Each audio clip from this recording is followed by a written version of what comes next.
Hi there, welcome to my studio. Thank you for checking in. This video today is all about mark making. If you want to get better at gesture drawing, then consider focusing on your marks. One technique that I like to use to improve my mark making is scribble drawing. If you're new to this channel, my name is Siobhan. I share videos about a dynamic and expressive approach to drawing the figure.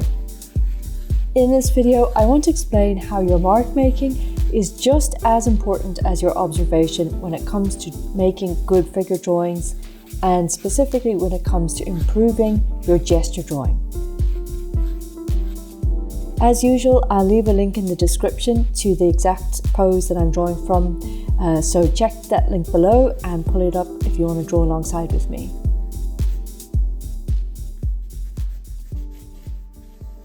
So to start out, what I do for the very beginning or early phase is just to find the gesture in the pose, and by that I mean the lines that run through the pose and through the forms, and using kind of a scribbly mark to just follow those flow lines. That's the easiest way really to find the gesture.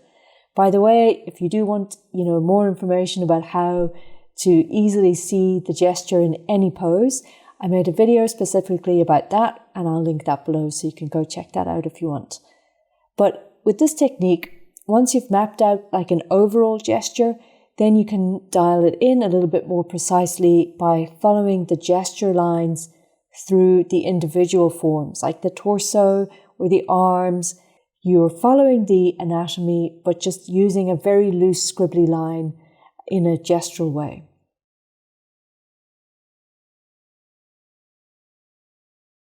So keep this technique going and go over the pose again and again with this searching line. It's almost like you're not trying to draw shapes. Instead, you're trying to figure out the shapes as you draw.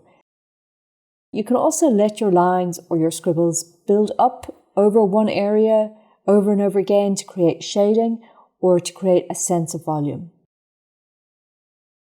So I'm using the term beautiful scribble, but it really just means making a mark that would normally be thought of as messy in a beautiful way, or let's say to a beautiful end.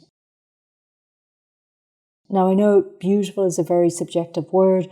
I'm not saying this drawing is beautiful, but think of a mark that would normally have negative connotation or be thought of like as a very childish or naive way of drawing. It can be used in a very sophisticated or beautiful way when it's combined with good observation. Over time, the more you practice this, the more you will learn to make this kind of scribble say exactly what it is you want to express in your drawing.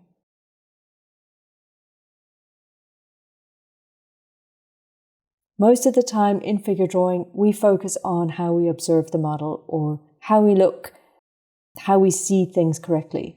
But without understanding how mark making works or how it plays a role in your drawing process, then observation alone could lead to, an overemphasis on trying to achieve a likeness in your drawing as it compares to a photo.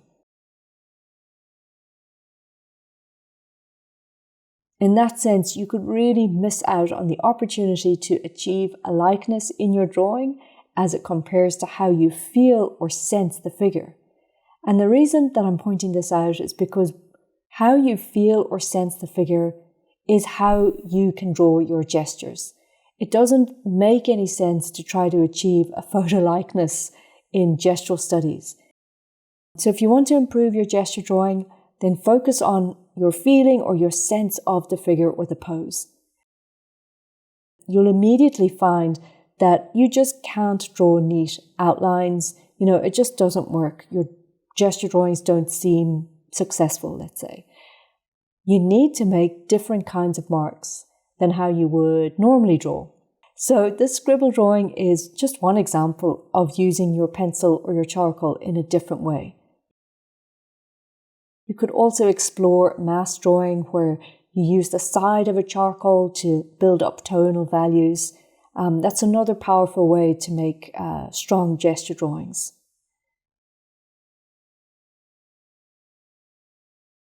So the more you experiment with mark making, Yes, you will improve your gesture drawing. You will be able to knock out 1 minute and 2 minute poses. But much more importantly than that, the more you experiment with mark making, you will be developing your own unique language of drawing.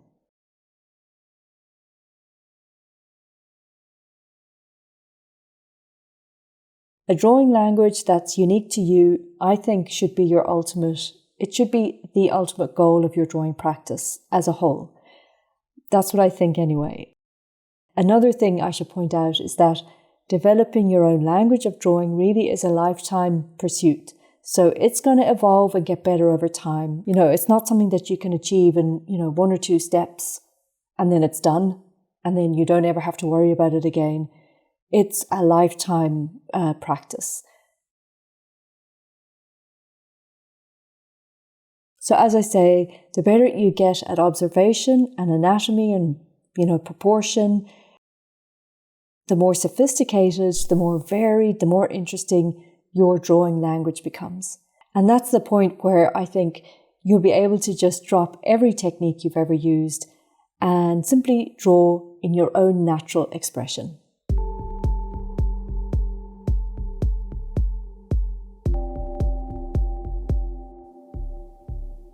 I really hope you enjoyed this video and I hope you got some useful information out of it. I also hope that, you got some inspiration in your own drawing practice. And if nothing else, it sort of gave you something to think about in terms of mark making and expression.